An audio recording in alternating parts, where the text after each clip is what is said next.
그 당시 조선 통신사와 일본의 지식인들은 진실된 마음으로 신의를 가지고 시로서 업조려 나가는 그런 유지를 계속해 나갔습니다.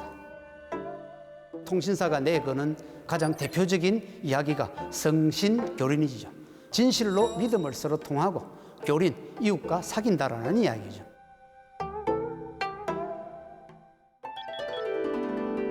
清見寺というお寺なんですけども、大変この風光明媚なそういう場所として、江戸時代から有名な場所でした。朝鮮通信使を迎え入れにあたって家康はこの清見寺というところに、宿泊をしてもらいます。通信使は実は漢詩を読むんです。それでその漢詩っていうのは家康がそういうふうに気遣いをした、そういうことに対する感謝の詩を読みます。でそれ以来ですね、通信使は、この清見寺というところに漢詩を残していくということが、通例に、なるんですね。形容世界という言葉は美しい2つの光り輝く宝石のことです。形という美しい玉宝石と陽という美しい宝石という意味なんですけど、これは実は日本と朝鮮の国のことなんですね。朝鮮通信使が日本に来るようになったのは平和の使者ですよね。その前豊臣秀吉が朝鮮に攻め込んだりして非常にお互いにとって仲は良くなかったわけですけど、これからお互いもう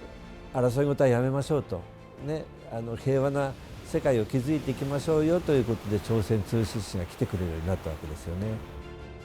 清見寺は朝鮮通信使が書いたものをずっと掲げ続けてきましたので、でもお寺にとって朝鮮通信使の歴史は誇りですよね。봉별시고는 1811년 12차 통신사 일행에게 일본인이 지어준 송별시입니다. 일본의 저명한 유학자 마츠자키 고도가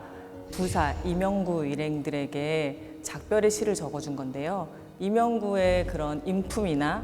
글씨에 대한 칭찬의 그런 내용과 돌아갔을 때의 그런 그리움들을 시로 표현한 내용입니다. 이명구를 고구려의 장수, 왕살에 비교해서 굉장히 날쌔고 훌륭하고 인품도 비교하고 그런 분을 만나서 굉장히 영광스러웠고 돌아간 후에는 다 그리워질 것이다라는 마음, 정을 절절하게 표현을 했습니다. 수창시는 수창한다는 게 서로 이제 시를 주고받는다라는 그런 뜻인데 문학의 그 깊이를 나누고 서로 또 석별의 정을 나누는 그런 내용들이 적혀 있습니다. 만나자마자 곧 이별이지만 잠시나마 학의 무리에 끼었네라고 해서 통신사에 오신 사람들을 학이라고 이렇게 표현을 했어요. 그리고 좋은 식구를 공들여 청할까, 좋은 만남은 진실로 다시 이루기 어려우니 훌륭한 글 볼 때마다 그리우리. 그래서 그 이후에 헤어지고 났을 때의 그리움들을 좀 표현한 것들이 절절하게 좀 느낄 수 있는 그런 시입니다.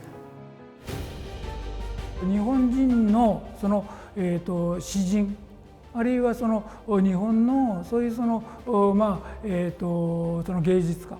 ていうのがいますが、それとの交流を通じてとにかく詩の作り方あるいは詩をどういうふうに自分の詩に作っていくかと、そういうことを実は朝鮮通信使から学んでいます。ですから朝鮮通信使のそういう日本人の芸術性あるいは文化とそういうものに対する貢献というのは大変ありがたいものだったというふうに私は思っています。